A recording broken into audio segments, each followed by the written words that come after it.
What is up, YouTube? My Cowboys family here, bringing you guys the latest update on our very own Dallas Cowboys, and of course, as always, thank you so much for joining us here tonight. Take a second to hit like, subscribe, hit that notification bell, follow us on all social media at My Cowboys Family, and of course, hop the Discord link for that's in the description box down below. Yes, guys, the season is officially over yesterday. For the NFL, for us, it was over last month, about a month from today. A month ago today, it was the big L we took by the Packers. Either way, we are in our season, in the offseason already, ready for 2024, and we're finally progressing forward when it comes to defensive coordinator. We'll finish that out 100% now, as well as talk about, we see the Chiefs, their dynasty. Jerry kind of blew that. Even a bigger dynasty we could have had in the 90s, maybe even in other years.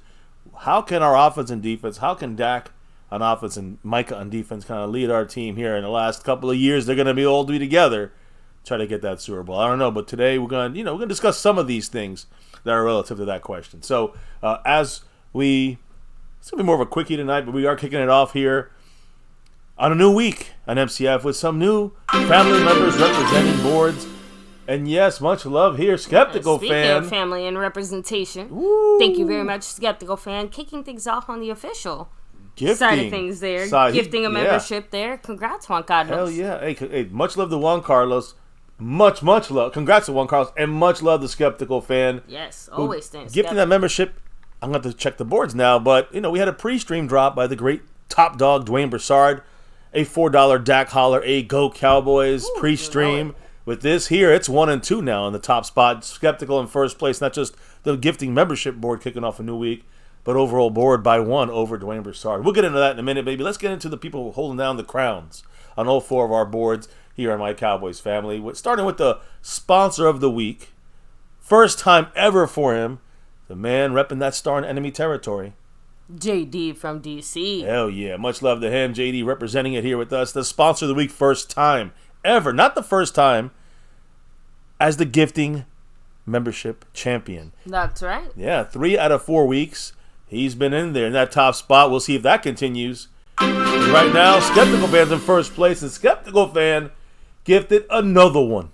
Another membership. Hold up, wait a minute. Skeptical Fan, much love, because DB Sports Highlights, Daniel Berry Sports Highlights has got gifted a Navy Blue Crew membership here. That's 2 for Skeptical Fan, and he's the leader right now on the overall board and the gifting board. Much love to the man staying skeptical. Skeptical Fan. Hey, you got to say, JD from DC, the champion, 3 out of 4 weeks.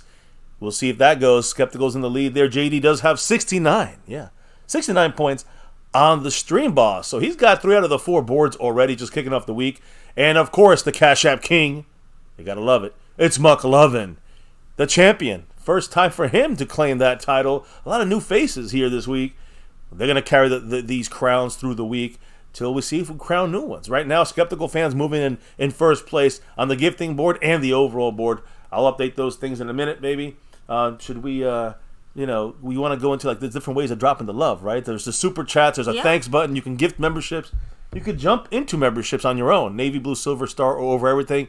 But there's 4 ways you can challenge McLovin. No one's in the Cash App right now, so it's empty. But McLovin, how do you challenge him for his crown, baby? Well, of course, you have the Cash App money sign My Cowboys Family, the Venmo at My-Cowboys-Family, the regular PayPal link, and last but not least, that Streamlabs link lets your comment show up on screen just like a super chat. Yeah. And, of course, much love to the membership side, the Navy, blue, silver too, but that star level and over everything level, the nightly shout-outs. Thank you to Skeptical Fan, Jason Renfro, Lincoln Kane, Andy Potts, Mary Alvarez, Marissa Sparkle, Dwayne Broussard, and The Lunatic. Ooh, much love to everyone in the house. As we're kicking off a brand new week here, we don't stop. Party rock here. Again, 360. We try to go every day, even in the off season, and there's always something to talk about when it comes to our Cowboys. Not fabricated, but just to the point kind of stuff. That's what we do here at My Cowboys Family. Oh, speaking of to the point, Zach Luna dropping a $10 holler, which now currently ties him in first place with the man staying skeptical, right? In first place. So what did Zach Luna say, baby, with that $10 drop? Ooh, he said, I was jumping up and down out of pure joy when the Niners lost. We were too. I got to be honest. I'm from the Bay. So I yelled out my apartment balcony, Niners! Bang, bang, Niner gang. How about them Cowboys? Hell yeah. Now, Zach, I hope you're okay. I'm glad you're still chatting with us, but I would like... A lot of crazy fans when you're out walking back to your house, parking your car, do your thing, like maybe double check to see if no one's following you. Keep your keys in your hand, for safety measures, for your own safety. A lot of broken TVs. If you watch some of our shorts, a lot of broken TVs from San Francisco fans. So, hey, that warms my heart. I love it. I have to admit, it does bring some joy to the soul, right? Yeah, oh, hell yeah. And I know we all are happy to see, most of us are happy to see, as Cowboy fans, the Niners not get to that 6, still have a chance in the NFC to not let the Niners jump us on that side. And hey, hopefully, we can pass. Maybe one day we're dreaming here, the Patriots and the Steelers at 6 and going to 7. 8, 9, 10, and beyond. Anyways. Oh. Let's do the shout-outs, baby. I think that's where we're at right now. Yeah. All the shout-outs here on the membership. Quick shout-outs to everybody in the chat. Type in there. Let us know how you feel. You can drop the love, and we'll read your comment and get deeper into your thoughts. We have some things to discuss here tonight, so buckle up. It's going to be fun. Might be a little more of a quickie tonight, but you guys know we still love you. So again, guys, thank you. Everybody hit the like, subscribe, notification bell, and I guess do them. I don't know if any other last shout-outs to go on. Yeah, Bruce got the toxic juice when sub saying F the Niners. You know it. Zach Luna said, I wanted all the smoke. So, hey. There you go. He said, bring it. Yeah, definitely getting it there. Skeptical fan, enjoy, have fun, take it easy. Yes, we'll much catch love, you on the Skeptical. replay. Let me see. Chris Davis, much love, of course. Frank Moyeri, Tom Frank, representing. There he goes. There he goes. Let me see here. Julian Smith, what's up? Dustin Roberts in the house. Brandon J. Shout out to you. 808 Cowboy 77, much love. Let me see. I know we shout out Dwayne Broussard. Yeah, it's as far back as it lets me go here, so. Well, caught up then? Yes, we are. I checked back a little farther. Freedom First was first tonight, so congrats to him, I guess, on that. He's proud of that. And as we get rolling here tonight, let me talk about the Super Bowl, as we're going to have some facts to drop here, some interesting information. This Super Bowl, guys, yesterday was the most watched telecast, not just football, in history. Up there, I think, since the freaking moon landing, if I'm not mistaken. Super Bowl 58, the most watched telecast ever, with a total audience delivery of 123.4 million average viewers across all platforms. CBS led the way with 120 million viewers, the largest audience in history for any single network. Super Bowl 58 was also the most streamed Super Bowl in history. That's going to always get bigger every year because more people are going to stream it. But, of course, as of now, they get to hold that championship title. Yeah, by streaming that through Paramount Plus, it was basically the record-setting performance through Paramount Plus was a reason why that was on, counted as streaming, of course. More than 200 million viewers, 202.4 million viewers, watched all or part of Super Bowl 58 across all the networks, the highest unduplicated total audience in history of TV, basically, and up to 10% bigger than last year's Super Bowl. So when you have two great teams and you have a great fucking game, right? It goes into overtime. I mean, Patrick Mahomes, of course, everyone knows him. Taylor Swift, everyone knows her. That mix, mega ratings, not a surprise if you really think about it, right? So, but huge numbers on that side of things. And if you look at this, since 2019, the Chiefs are now 5-1. Listen to this. The Chiefs are 5-1 when trailing by 10 points at any point in the playoffs. So in 6 games, they were trailing since 2019 in the playoffs. They were trailing by at least 10 points or more. And when that happens in a game in the playoffs, they dropped it. They won 5 out of those 6. The rest of the NFL in these same situations, trailing by 10 points or more at any point in the playoff game, the rest of the NFL since 2019, 6 wins, 48 losses. So, incredible difference there. That's what happens when you have the Chiefs, you have Mahomes, you have Reed, and you have, the firepower they have and the coaching they have. The Chiefs, as a whole, they face the number 2, 3, 4, and 6 offenses, rated-wise. in the NFL playoffs. That's all their opponents, the second, third, fourth, and sixth offense against their defense. And those teams, the combined 28.3 points per game this year. Those are the best offenses in the league. We were, of course, one of those. I think we were first, weren't we? Either way, they combined 28.3 points per game this year. When you look at the 4 opponents the Chiefs had this year in the playoffs, they only averaged 15.8 per game versus the Chiefs in the playoffs. That's how good the Chiefs defense was. And you have Steve Spagnuolo, who's got a lot of big shout-outs in this game here. He basically, if you look at the numbers here, 28.3 points per game by these playoff offenses that they faced, took off about 12.5 points per team of the 4 best offenses in the NFL. Any thoughts on that? No thoughts? All right. So, again, when you look at Steve Spagnuolo, again, the first offensive or defensive coordinator in the NFL, in NFL history, to win 4 Super Bowls. So, that's a pretty impressive. That is actually very impressive. That's a pretty impressive stat there. We talked about it yesterday defensively, but yeah, I'm adding any offensive coordinators as well. Offensive or defensive coordinators, first in history to win 4 Super Bowls of that. Remember, guys, when these coordinators win many Super Bowls, what usually happens? They get hired as head coaches somewhere else. Spagnuolo has stayed in the defensive coordinator rankings pretty much his whole career, and was won Super Bowls again with I think 3 with the Chiefs and 1 somewhere else. I forgot what the other team was. Either way, first guy to ever do that. And then you throw in there Mahomes. All right, with this defense that they had going on there, stopping these high-powered offenses, and Kansas City, obviously, if you looked at the last month and a half of the season, playoffs, and the last 2 weeks of the season, so to speak, they look like the best team for at least the past month. In the playoffs, they look like the best team in the league, and they earned it by winning the Super Bowl, right? Now, in November, they didn't look that good. They were losing to the Eagles. They were making mistakes that would cost them multiple games. So it's November could have been a failure there, and it didn't take them down like it would take down most teams, probably our team. But it's about who's peaking in the NFL at the right time. And the Chiefs they've done this, 4 out of 5 years? You know what I'm saying? So they know how to do this. They know how to get there. And, they know what the long run, consists of, so to speak. So, like we said, it takes a lot of mental fortitude to make it all the way there. For them to continue to do it consistently shows that they have it. They have that mental fortitude. Yeah, and people say it's rigged, this dumb shit. Hey, they earned it. They got Mahomes. They got a great defensive coordinator. When you get to the overtime session, the defenses are both tired. So no matter how good your defense may be at that point, San Francisco probably should have ran the ball more, to be honest. That's Shanahan. He can't help himself. But, already he's lost 3 Super Bowls, Shanahan.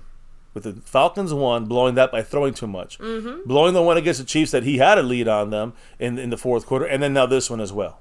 It's funny how they've blown 3 of these Super Bowls that he, one by his offensive coordinator play calling and the other 2 head coaching. So he ain't the great, incredible guy that most people want us to believe he can't win the big games. I'm going to get into this a little bit more because it's not just that's been an issue for him. But I want to make sure we look at running backs. I know we talk about running backs and the different possibilities for Dallas or what can we do, but I dropped my phone. Give me a second.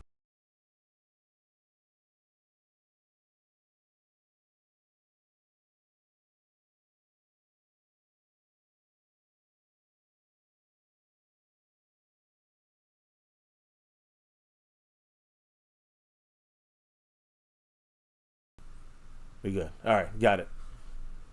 Shit gets stuck under the table. It's a pain in the ass sometimes. Speaking of running backs, so Tony Pollard, 10.1 million on the tag this past season. Do you have to have? We got King Wuchu. I can't even say King Wuchu. Okay. King Wuchu. Thank you for summing it up. Either way, thank you, King. Appreciate you, Wuchu, and welcome to the family here at MCF. So. Listen to this. Here's the thing about running backs. The question is this. Look at the last... Only go back to 2009. Look at the running backs in the Super Bowl and how they did, right? The leading, I guess you could say the starting running back for each Super Bowl winning team. Not the losers, the winners. Since 2009. And then you look at that, and their cap hit. So look at 2009, the Saints, Pierre Thomas. 4.4% of the cap hit.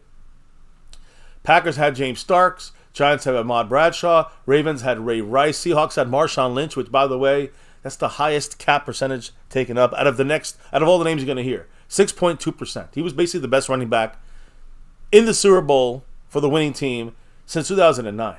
You keep looking. LeGarrette Blount, C.J. Anderson, LeGarrette Blount, twice. 2 more times. Sony Michel, Damon Williams, Leonard Fournette, Cam Akers, Isaiah Pacheco twice. All these guys are taking up anywhere as little as 0.2% of the cap, 0.4% of the cap, 0.1% of the cap, and it goes up as high as, again, 4.1% with Ray Rice and 6.2% with Marshawn Lynch. Everyone else is basically about 2.3%. One is a number in there. Ahmad Bradshaw, and then you got Leonard Fournette, which took up 1.2% of the cap. My point here is none of these guys are getting paid big money. So it's not about the running back. It's how you use the running back. I think that's what the point here is. I'm trying to make for the last 15 years. When you look at Isaiah Pacheco, I mean him with LeGarrette Blount over the Super Bowl since 2014. All right, the last almost 10 Super Bowls, right? Isaiah Pacheco and LeGarrette Blount have combined to win 50% of the Super Bowl since 2014. Yeah, they're the starting leading team. And I'm going back 2014 with the Patriots, LeGarrette Blount. 2 years later with the Patriots, Blount. Eagles had Blount the next year in 2017. And then the Buccaneers in 2020 when they won had Blount. The last 2 years have been Pacheco. Right there, you're getting 6, 5, 6. Are you saying we need a winning Blount? I need to smoke that Blount. There's 6 guys out of 12. 6 guys out of 12 that are the same guys, and they're very little hits on the cap. The biggest cap hit Leonard Fournette had. LeGarrette Blount had. Let me see here. Oh, I said the wrong name. I'm sorry. It's 5. It was 5. Forget about the Buccaneers. That was Leonard Fournette. My fault. LeGarrette Blount had 3 of them. Isaiah Pacheco had the other 2. That's 5 out of the 10 years. Okay. Last 10 years. And the biggest hit was 0.7% out of those 5 years with these guys of the cap hit. So the total amount of cash, when you look at these 15 players, the total amount of cash paid to these running backs during their Super Bowl winning season, all of them added together, $10.5 million.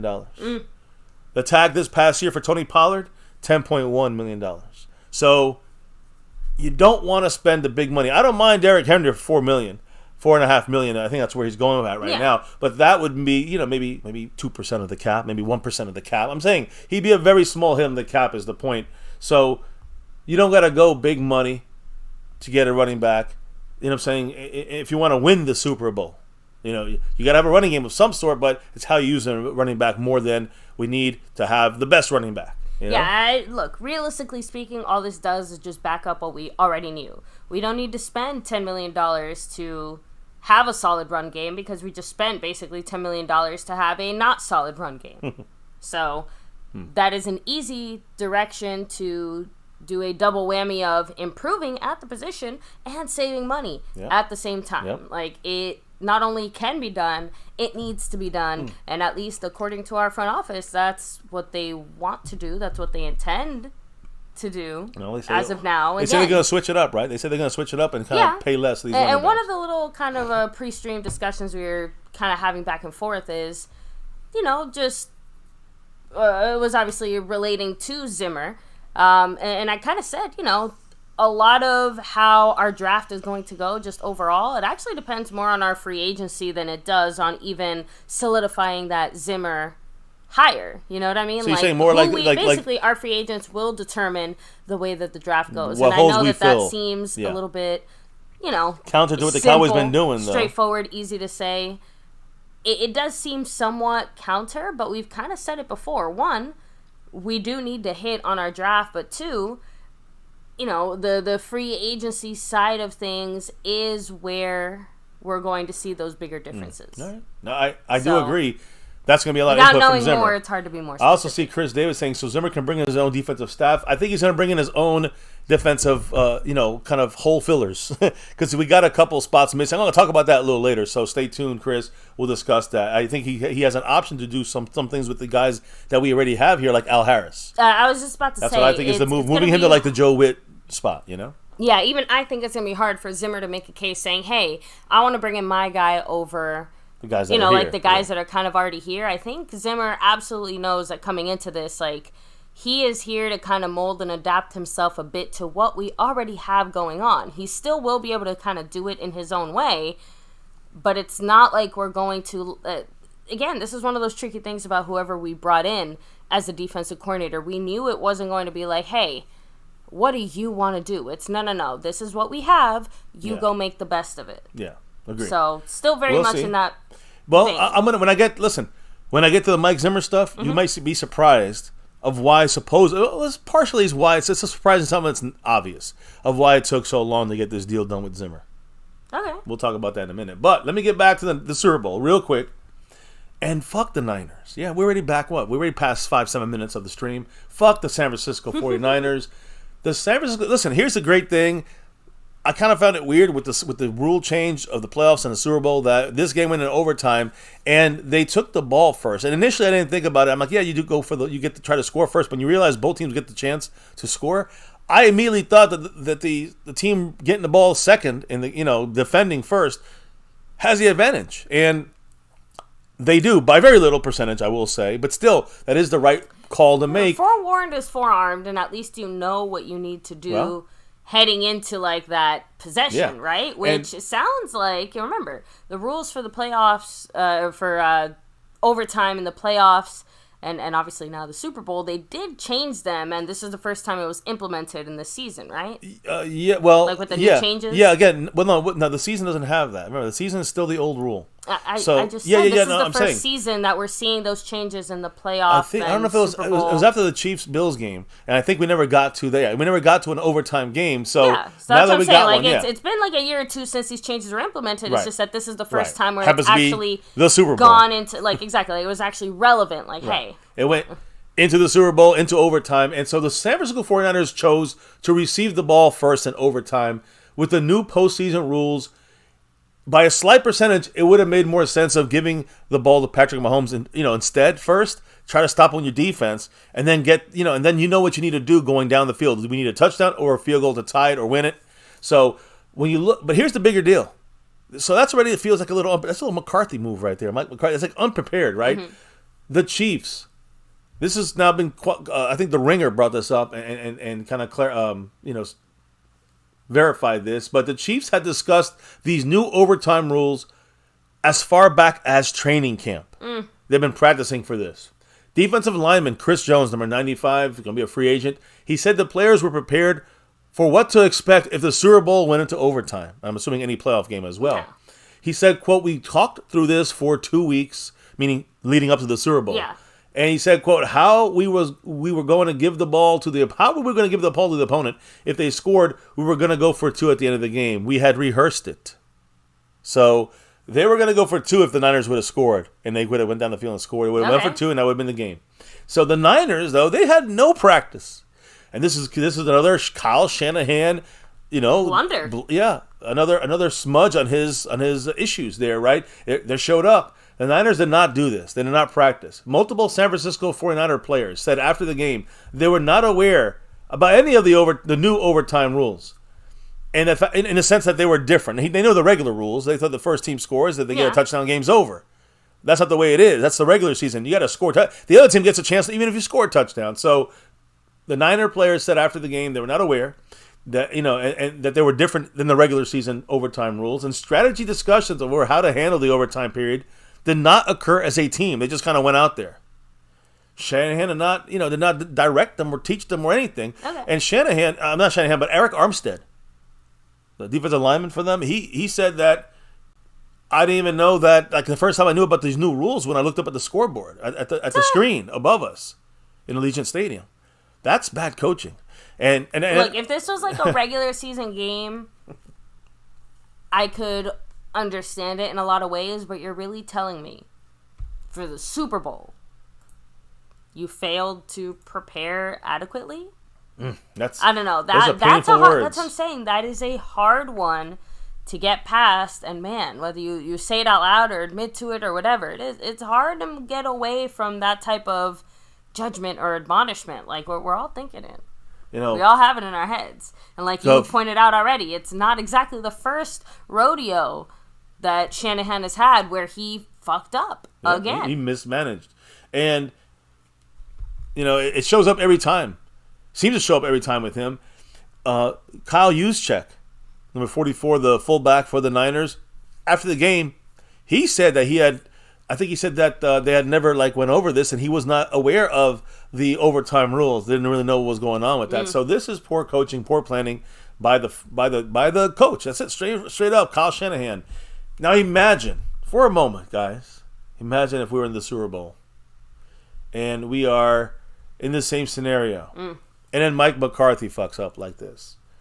If a Cowboys player said they didn't know any of the postseason overtime rules in the playoffs or a Super Bowl game were different as it was happening in the game, Mike McCarthy would have been banished from Earth. He would have been fucking buried in the ground. Yeah, please do not return to the stars. Yeah, so, stay home. But that's what I'm trying to say, though. It's different attitude because for McCarthy making that blunder, that would have been it for him. He might get fired, right? Shanahan is more than hired. He is set in stone over there in San Francisco. So it's funny how. Great point. But again, you got to also admit Shanahan's been there 2 times in a short handful of years. Mm-hmm. So he's got and then with the Falcons under Quinn, so they were he's got there recently and 3 Super Bowls, just lost them all. McCarthy hasn't got to any in over a decade. So that's probably the difference as well. And as well as it's the Cowboys, as we are. The Cowboys, whether you hate us, love us, but also it's been a while since we've been there, right? So, anyways, I do got to shout out Patrick Mahomes.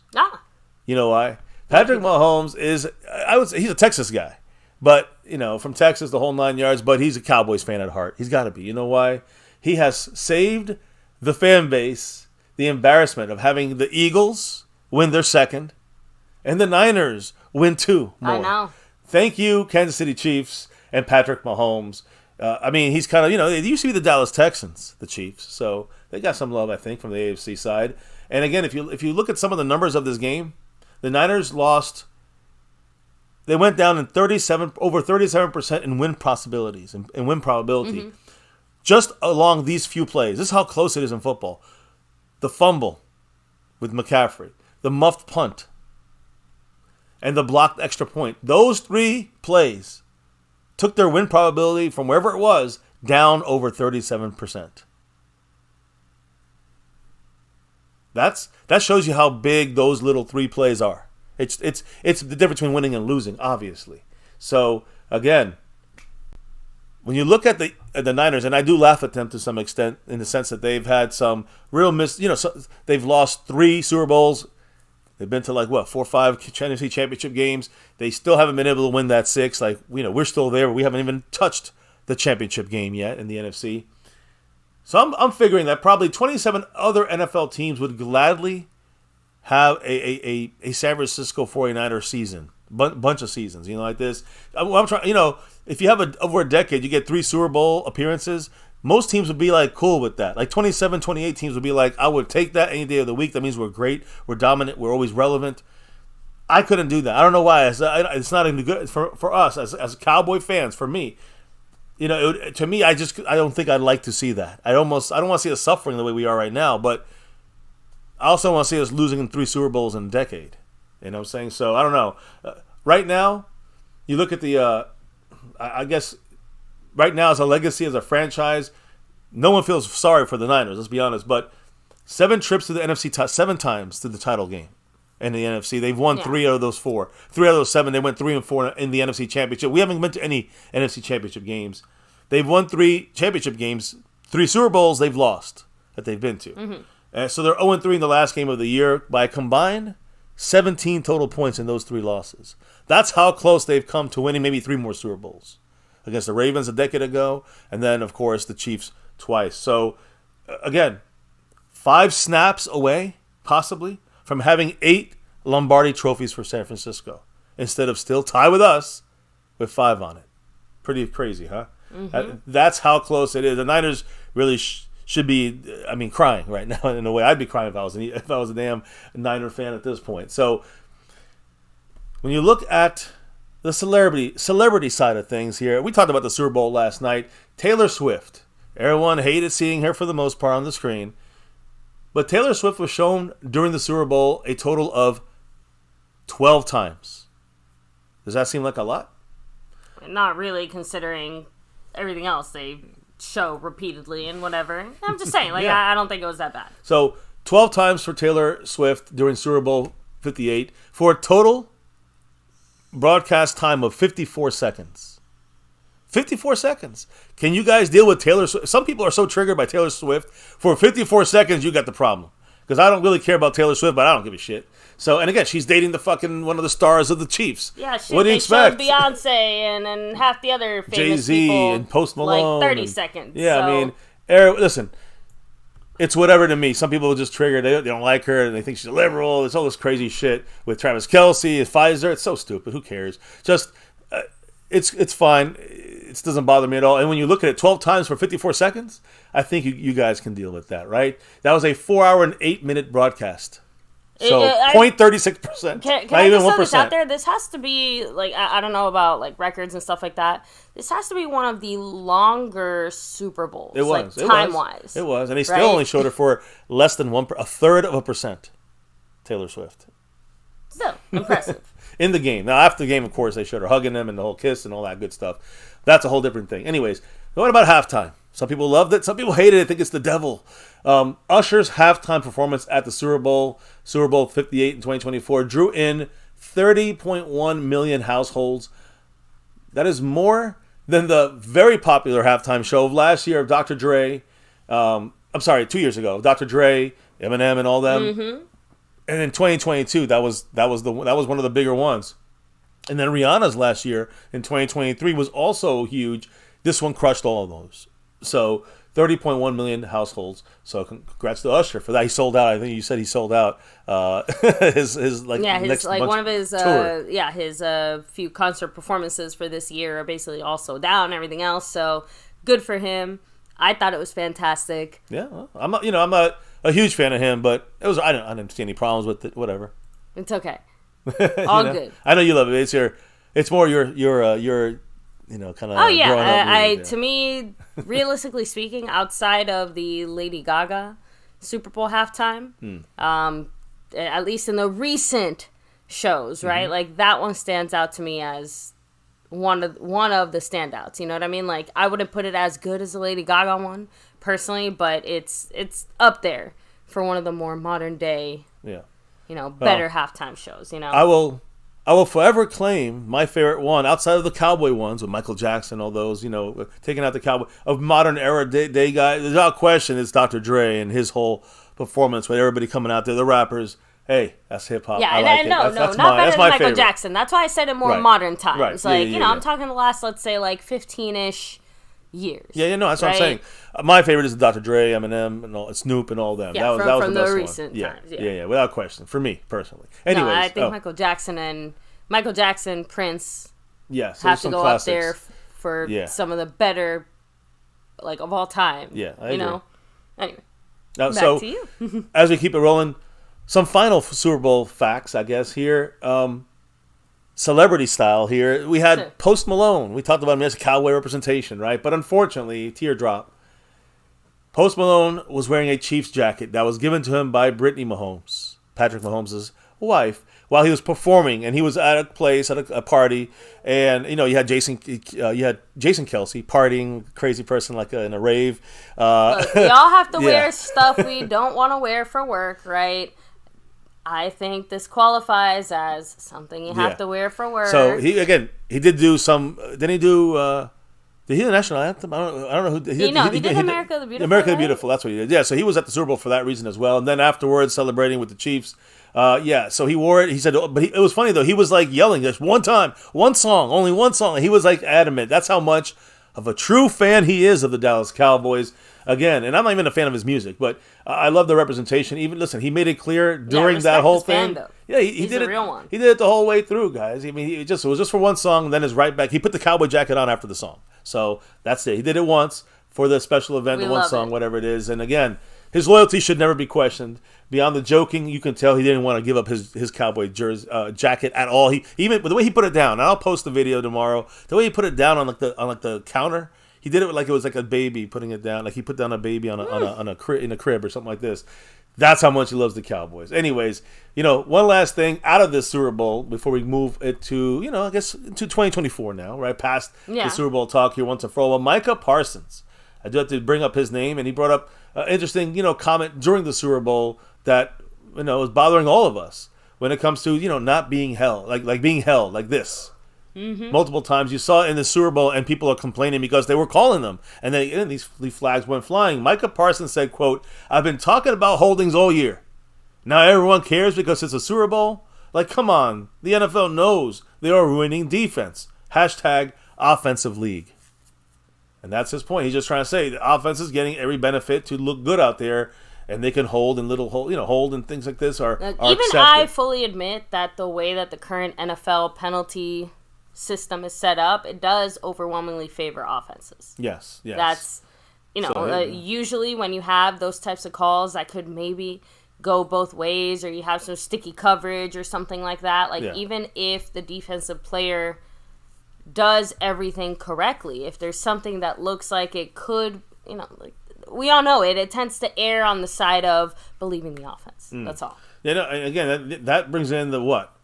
More ratings. If you have this was a defensive Super Bowl. Dirty South. Yeah, we definitely heard Andy Reid say that. Was not a fan. And if you guys were watching, right? No, just saying afterwards, he's doing his little speech or whatever, and he says, "How about them?" And then he tries to get everybody to go like Chiefs or whatever. It's like, just, nice try. Oh. Or how about those Chiefs? Or whatever it was. But yeah, sorry, it sounded super weird. Even both of our kids mentioned it like immediately. They were like, "Ill." It's how about them Cowboys? So but we know they do their little Chiefs thing. But yeah, it's still how about them Cowboys? That's what it's about. Anyway, back to you. Sorry. So Super Bowls, right? We're unhappy. Cowboys fans, we haven't won in 28 plus years, right? Well, let's take a look at some other teams that haven't won it as long as us or worse. The Niners, 29 years. The Washington Commanders, 32 years. The Bears, 38 years. The Raiders, 40 years. They haven't won a Super Bowl. The Dolphins, 49 years. I'm sorry, 50 years, the Dolphins. The Vikings, 54 years. The Jets, 55 years. The Bills, 58 years. The Browns, 59 years. The Chargers, 60 years since they've been to a championship. They've never done it. I mean, I guess they've been to a championship at that point. You got the Tennessee Titans. It's been 62 years since they've won. The Lions haven't won in 66 years. The Cardinals haven't won it in 76 years. And the Falcons, the Panthers, the Jacksonville Jaguars, the Cincinnati Bengals, and Eastside Harold's Houston Texans have never won a Super Bowl. Just saying, those are the teams with longer droughts than our team, which is about half the league. Still not good enough for me. I don't want to be an average team or average organization. I want more Super Bowls. The odds to win Super Bowl, 59. Mm-hmm. Next year in New Orleans, it's close enough to us, baby. We might be able to go. But in New Orleans, the Niners are the favorites right now. 550 to 1 odds. The Chiefs, 650 to 1 odds. The Ravens, the Bills, the Lions, the Bengals, the Dolphins, the Eagles, the Packers, and then the Cowboys. 10th best odds to win the Super Bowl. They dropped us. The Texans right behind us, with the Jets and Chargers rounding out the top 12 or top 15, whatever that was. So, take it as you want. It's very early, obviously, in the new year. So now we do have, as we turn the page to the new season, I do want to take a quick glance at our quarterback, Dak Prescott. And I really do mean this in a real quick way. We know he's going to probably get an extension here anytime soon here, bum the Joneses. But an AFC running back comes to defend Dak Prescott. And, so again, Dak is being defended by another player on another team. So you look, Pittsburgh Steelers running back, Najee Harris. All right? There was an interview with him and Jalen Warren, but they asked him several questions, and the one that stood out for the Cowboy fans is, quote, "Who do you think is the most unfairly hated quarterback in the league?" And that's where Najee Harris from the Pittsburgh Steelers took his opportunity to come to the defense of our quarterback, Dak Prescott. And why, you may ask? I mean, you can hear what he said. Maybe he said Dak Prescott was the obvious answer to the question. Mm-hmm. What did he say about Dak? And why is he the most, unfairly hated quarterback in the league? I don't think people understand how hard it is to play quarterback in the NFL. Not only that, but play for the Cowboys, and you're still winning 11, 12 games a year, and you're still saying that's not enough. There's not many teams in the NFL who have a quarterback like that. Them's facts. I mean, that's the truth. It is hard being a quarterback in the NFL. It does feel like it comes with its own special set of challenges being the Dallas Cowboys quarterback, as we've mentioned before. Yeah, that's unfortunately the feel of that. So again, look, that's the way it is. I know where Dak sits. He's a perennial top 10 quarterback, and when he's given the right pieces, better offense, he's a top 5 quarterback. He's got enough. We got to get the other people around him there. Not just his people, his weapons. I'm talking about we need like the coaching weapons. We need the defensive weapons. So we got to help this team still. There's a lot of help still needed here. So Dak is not the biggest problem on this team, as I've been saying for years, since we started this channel. So the Steelers, since they've said something nice about us, I'll set some news on them. The Steelers and quarterback Mitchell Trubisky. All right, he's been around the league a little bit, but Trubisky now with the Steelers had a good, year with them, helping them out. Decided to mutually part ways with the Steelers. The side spoke to assess the situation. Trubisky's 29 years old, now gets a fresh start just about a month before the start of free agency and the league years to begin. So he's out of his deal early. It means he can sign now. Trubisky forget Trubisky. We got Jay, who just subscribed in the house. Thank you, Jay. Appreciate you. Much love. Go Cowboys. Yeah, go Cowboys, and welcome to the family. So Trubisky had 2 years left on his deal. And this year he had $5.25 million that was going to be due to him this year. But the expectation is that the Steelers' quarterback room is going to change up big. So they probably got some other plans, and they're moving on from him. He's a free agent now. The Raiders and Seahawks, former defensive coordinator Ken Norton Jr. is joining the Washington Commanders. So defensive coordinator for the Raiders and the Seahawks in the past, right? Now he's joining the Commanders with Dan Quinn. And he's jumping on there as the linebackers coach. I always liked Ken Norton Jr. as a coach, a former Cowboy, as you guys already probably know. He's rejoining the Dan Quinn staff. I'll explain in a minute. He's a former All-Pro linebacker with the Cowboys and the Niners. Norton most recently coached the position, that linebacker position, at UCLA. Now he reunites with former Seattle colleague Dan Quinn in Washington. They're both coming from Seattle, of course. Dan Quinn in the past. Now Ken Norton just is there now moved over to Washington and coaching the Commanders linebackers. Former linebacker Ken Norton Jr. joining the Dan Quinn's coaching staff. They were together when they were in Seattle. Remember that. Together. They were actually coaching there in the Super Bowl years. Now they reunite in Washington. So, I think he's a much better linebacker coach than the guy we had. For better or for worse, Washington is definitely, making solid moves to try to get in the mix here in this NFC East. So, it just sucks to see one of the teams in our division get better and more competitive, actively, live and in action in front of us. Yeah, so. Hate seeing it, but, they got to, still not going to happen too fast. You got to wait some time, right, for things to mesh. And that's why I think we have to say the same thing about Mike Zimmer when he comes to Dallas. Yeah. Now, we don't know, is he going to be signed? What's going to happen? Well, guess what? Let's just get right to the point. This is our final topic of the night, so stay tuned, guys. This is, it's a quickie tonight. You want to drop comments? You want to drop knowledge, love, whatever? We'll definitely pick up those comments as well. But Mike Zimmer today officially agreed to terms with the Dallas Cowboys as our defensive coordinator. He's our defense. It's set. No more Rex Ryan talk. No more, I wonder what's going to happen next. Done. Set. So Cowboys agreed to terms with Mike Zimmer as our DC. It's official now. Last Thursday, it broke. You see our stream. We went out there. It came out. That's when Zimmer agreed to be a Cowboy, defensive coordinator, just waiting for the deal to be worked out, and then he kept taking time and went through over the weekend and went over the Super Bowl. Now it hit. So, and it still met some interesting situations here, like yesterday during the Super Bowl, before the Super Bowl, when it came to Rex Ryan, to add some doubt. And I'll go to that in a minute, but this started last Thursday, okay? And the Cowboys were basically hiring. He was ready going to be on. It's just a matter of when. And Super Bowl weekend came. Nothing was still said. Rex Ryan spoke publicly that he was interested in the job. We talked about it yesterday. Today, there was confusion as to whether or not Ryan was legitimately back in the race for the defensive coordinator position. As I just said, though, it's all over. You forget about that because Mike Zimmer is officially the newest defensive coordinator, and both sides agreed to terms, signed the contract, done deal. Now, I'll explain what I think might be the reasons for that. We'll get to that in a minute. A couple of things I want to throw out there. But we understand now the Cowboys, Jerry Jones, McCarthy, they're on board here officially on this. And it was a very weird situation at the end. Now it's finally only over. The Cowboys can move on. But let me explain what happened. So Adam Schefter today on the Pat McAfee show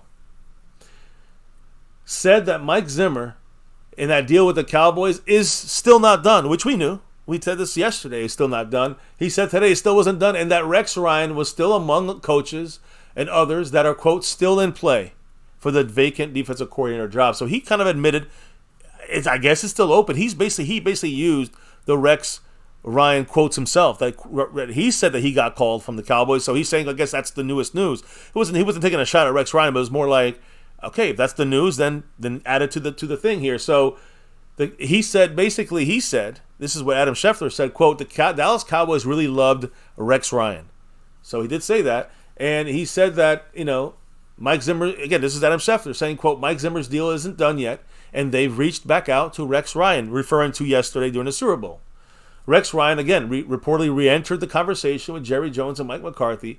And he said yesterday, Rex Ryan, that he reached out directly to McCarthy to make him aware of his still interest in becoming the Cowboys defensive coordinator. We talked about what he said yesterday, whatever. But I also think a lot of this has to do, could it be with that and the fact that Rex Ryan's involved, or why is this going on? What did it drag on? To me, it's pretty simple. I think we all know what I'm going to put up on the screen here. It's a clown show, and it's the way they do it to purposely drag this shit out over the Super Bowl weekend for media attention, media coverage. I also think maybe at most it was this deal with Mike Zimmer. It could have taken a little longer. Why? I guess you can say maybe he wanted a deal longer than 2024. He wanted at least a second year with this defense. Maybe he wanted more money if he was only going to be here for the 1 year type of thing. Like, hey, toss me an extra $1 million or something, since I'm basically taking on that risk of knowing I'm going to get kicked out the door next year. Like, I don't know, just saying. It sounds like it was more of a little nitty-gritty detail type of situation. Yeah. And, the other reason that has been said is that Jerry Jones was Do we know any specifics as far as his contract? No, not yet. Just but Jerry Jones was in Vegas, and that's also another reason why this thing took a little longer. Yeah. But that also means more dragging it out, more media attention. This is what Jerry loves to do. So, again, take your guess, guys, on why this took a little bit longer, and Rex Ryan got involved verbally, and who knows if the Cowboys are playing him to get more attention to this story on Super Bowl Sunday. I don't doubt anything when it comes to this clown show. But hey, it works for them. Listen, all I know is that we're supposed to, according to the clown show, we're supposed to be going all in. That's what I'm hearing from Jerry Jones, right? So what I think what's going to happen if go all in or not go all in this year or not. Well, to quote teenage girls everywhere, I'm sure. Is it in yet? Yeah. Are we all in yet? Well, the answer here is far from it. So, again, right now, you take it away. Guess what? Bill Belichick. Right now, some people are, and I want you guys to remember, this is my hope, is Bill Belichick is going to come back to the Cowboys. But I have to say this only because there's some bad information out there. I'm going to correct it. Through some fake news stories, guys. People are saying that you're going to hear some people saying owners have reached out to Bill Belichick about potentially coaching for their team in 2025. We know I've been saying I think the Cowboys should do that, but they're trying to say that Tom Pelissero said this. I checked on this, guys. It's fake news. All right. Then I also saw other people writing saying that teams like the Eagles, the Bears, and the Dallas Cowboys are teams that could make sense for Bill Belichick, depending how this 2024 season goes. That's per Jeremy Fowler, ESPN. I checked on this. Bullshit. It's fake news. So no reaching out yet, at least officially not from this. I'm not going to trust this site. They're just trying to get clicks and views and such. So we're going to leave that at that right now. So, if you hear that story, guys, I just wanted to be the first one to tell you it's bullshit. Now, Mike Zimmer. Here's the deal. Here's the breakdown of the time frame what you're going to see with him. Exactly what I said. Get ready for a press conference. Mike Zimmer is expected to be in Dallas this week sometime, officially joining the Cowboys as our defensive coordinator.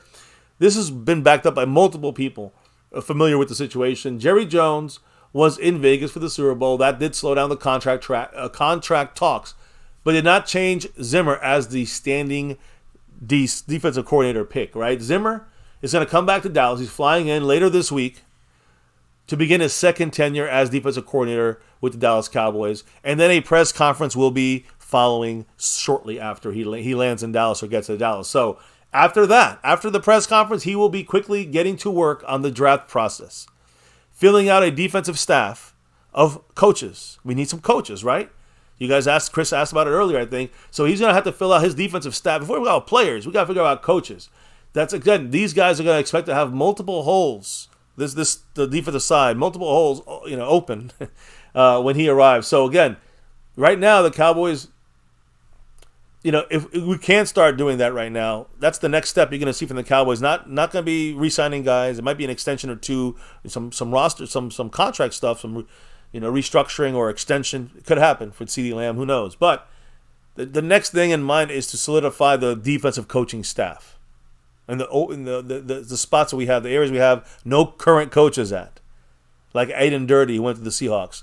Like Joe Witt Jr., who went to the Washington Commanders. So, and other guys are interviewing from our staff with the Commanders. So the question is, who's going to replace Joe Witt? Who's going to be the passing game coordinator? Who's going to be Mike Zimmer's right-hand man? Will he bring someone new in?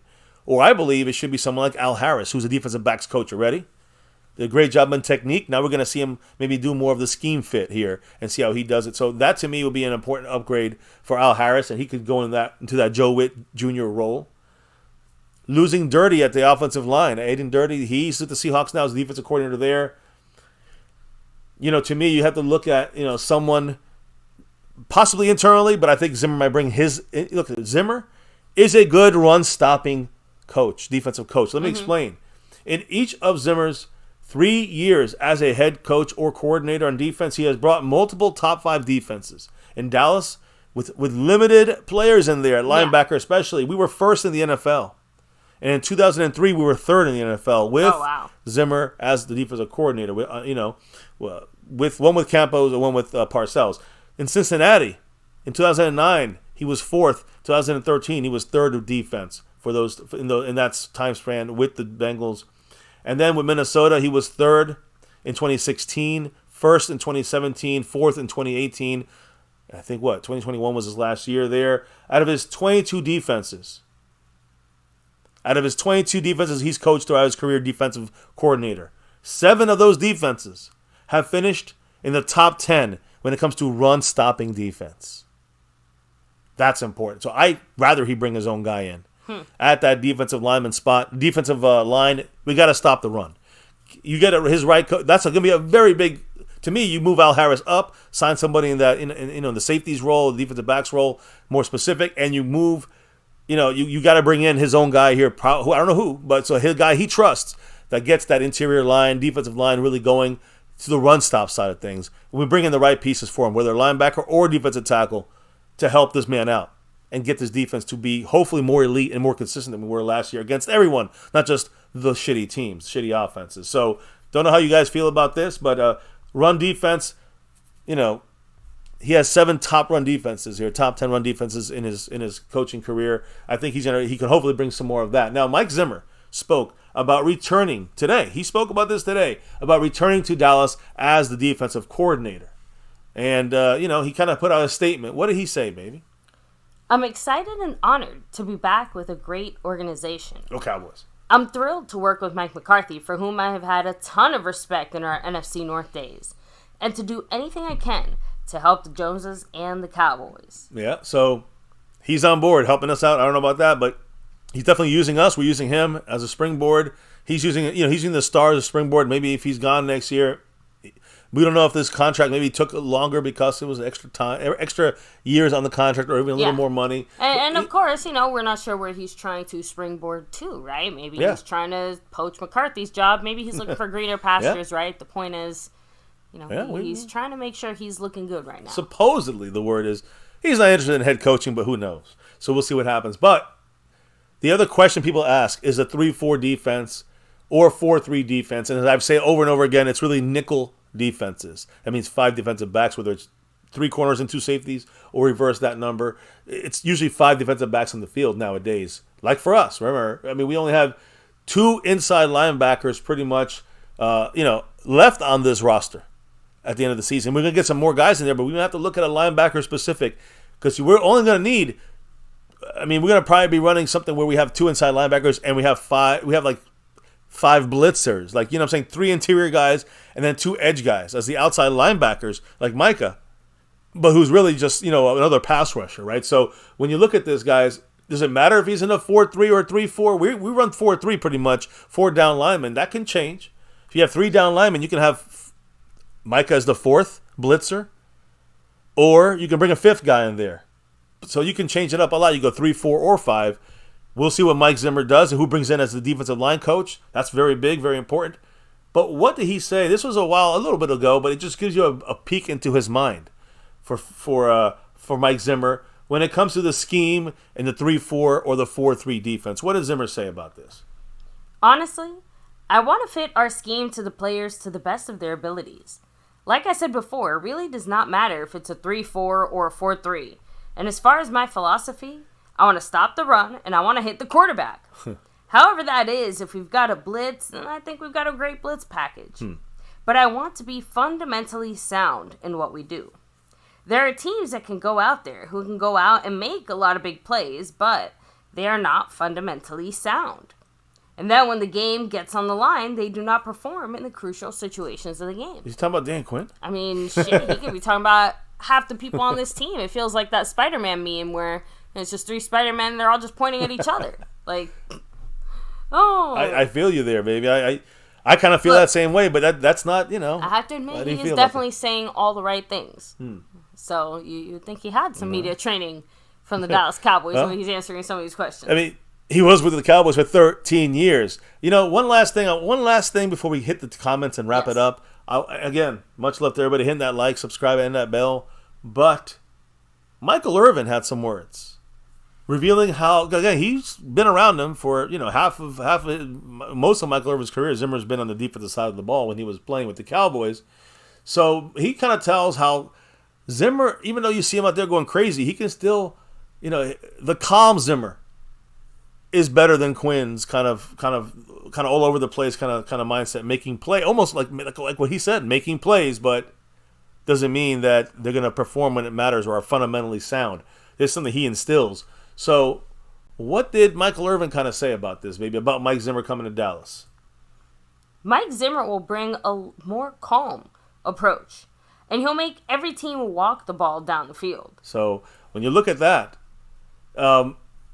it sounds like he's trying to say that they're going to be playing a lot of complementary kind of football there. Offense helps out the defense. Defense helps out the offense. Of course, special teams too. But Mike McCarthy's offense, our offensive scheme, our team, Cowboys finished number 1 in scoring in the NFL last year. The defensive risks aren't necessary when you look at this. So what does Michael Irvin think about this kind of dynamic we got to improve on defense?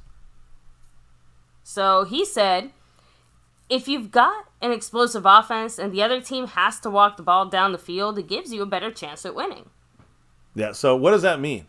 Defenses that force teams to, basically take long drives, working down the field, chipping away, right?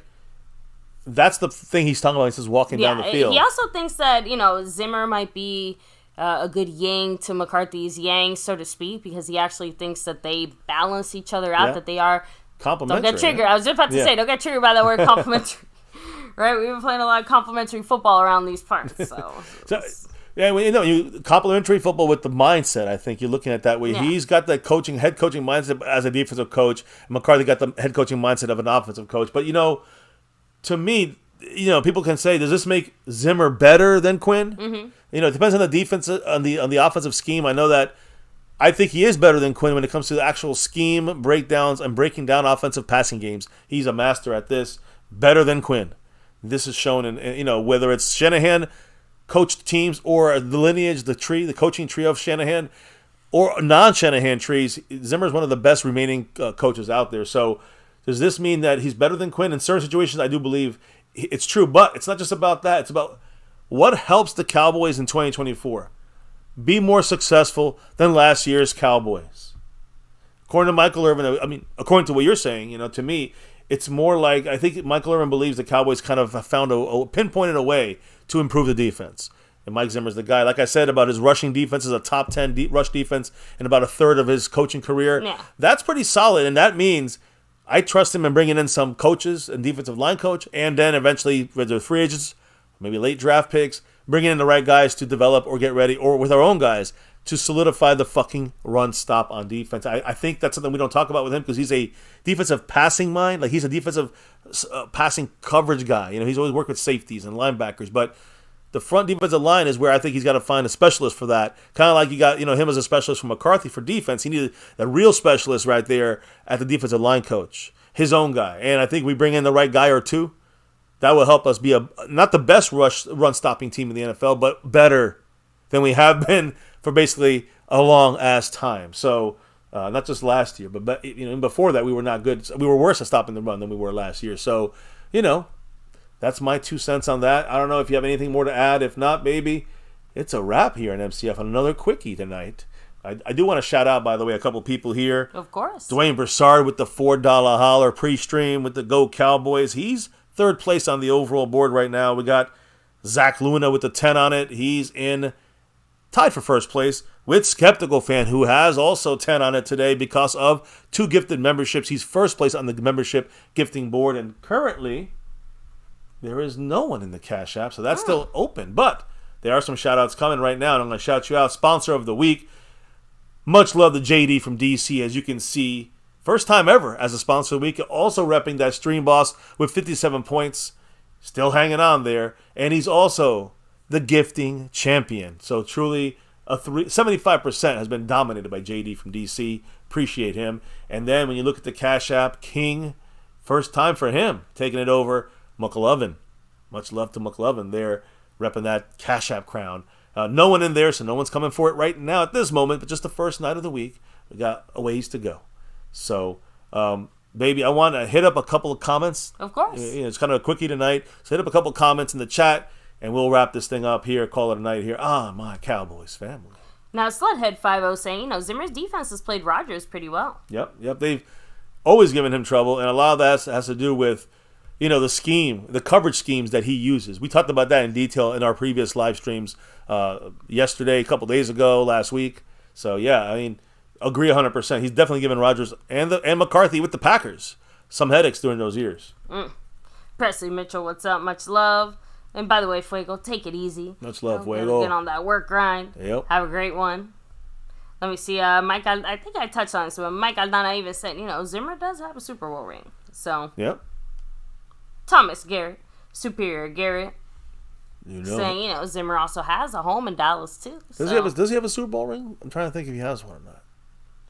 Let me know where he has it. Oh, yeah, no, with the Cowboys. Of course he does. Shit, I'm stupid. It was with Switzer. Yeah, sorry about that. It's okay. It's a brain late fart. Night, literal brain fart. Tokyo in the house saying, Jerry's going to go all in and sign a no-name. That is an all-in move for old Jerry, for Justin sure. D said, I played poker. I know what all-in means. Exactly. Unless you clear some of these contracts and you by getting extensions, cutting some guys you don't need, Michael Gallup by, a couple others, you whether you extend or restructure, you will make between $40 and $60 million under the cap.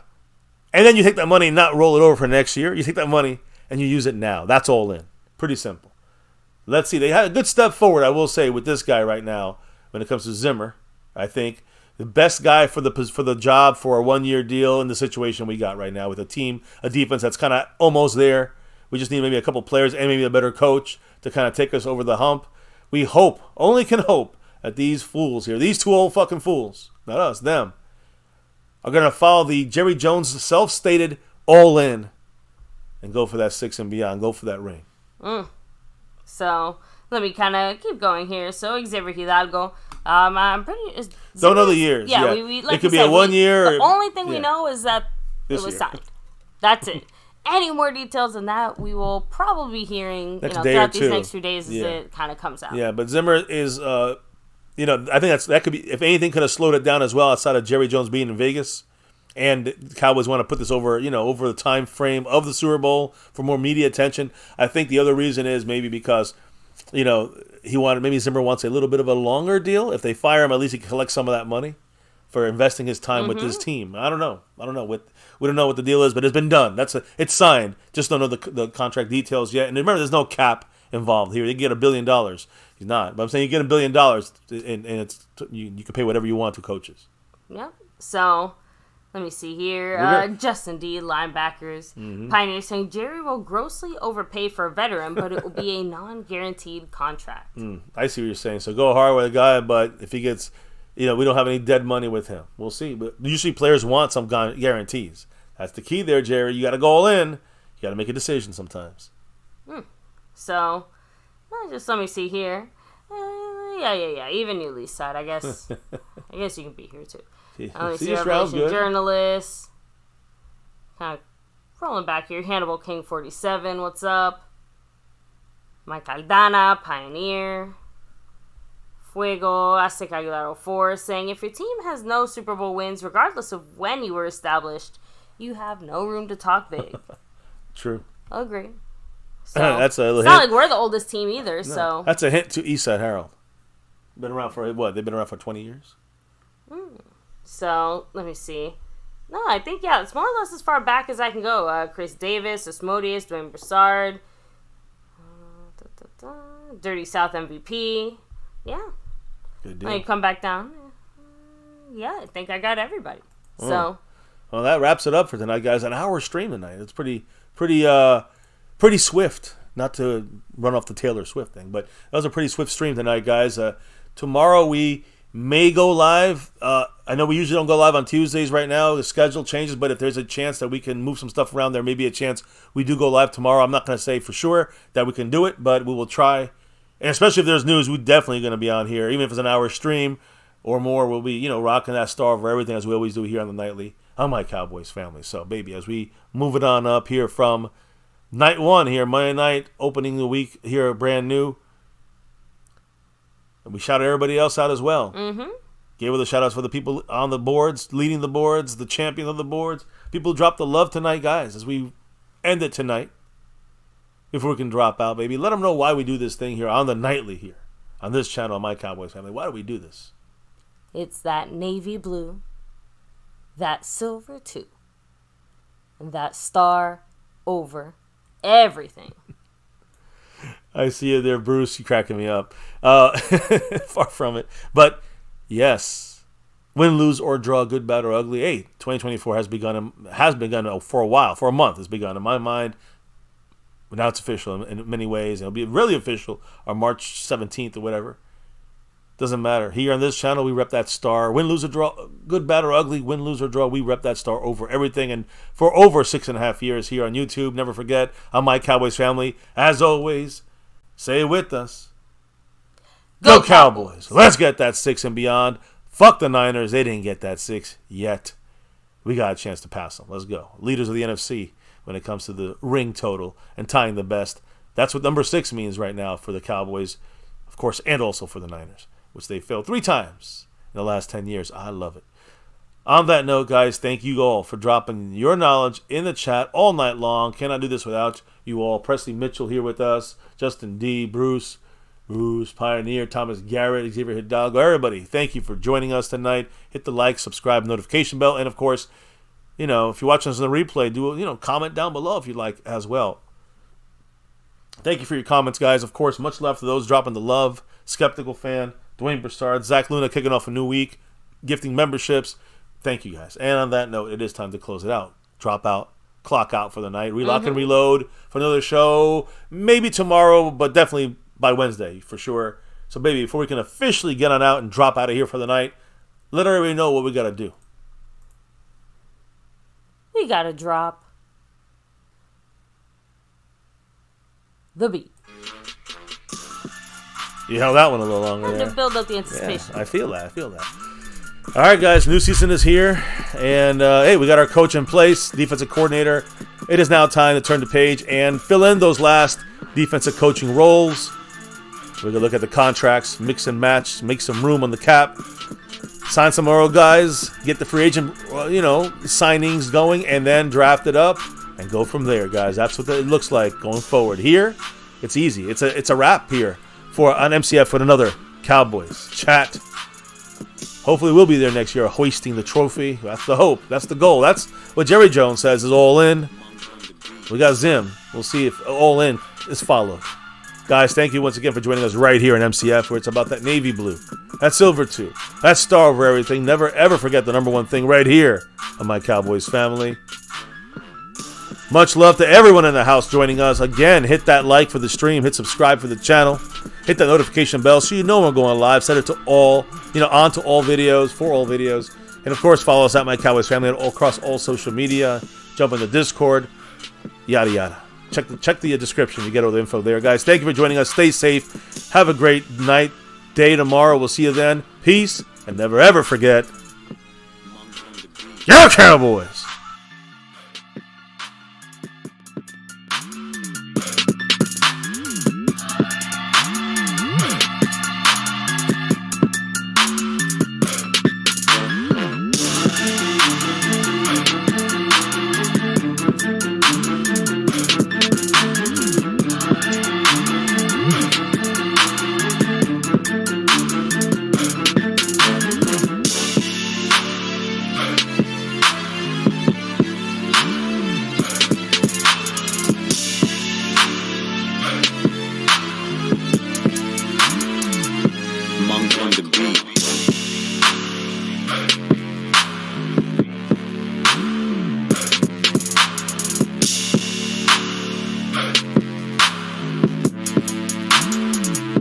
Monk on the beat.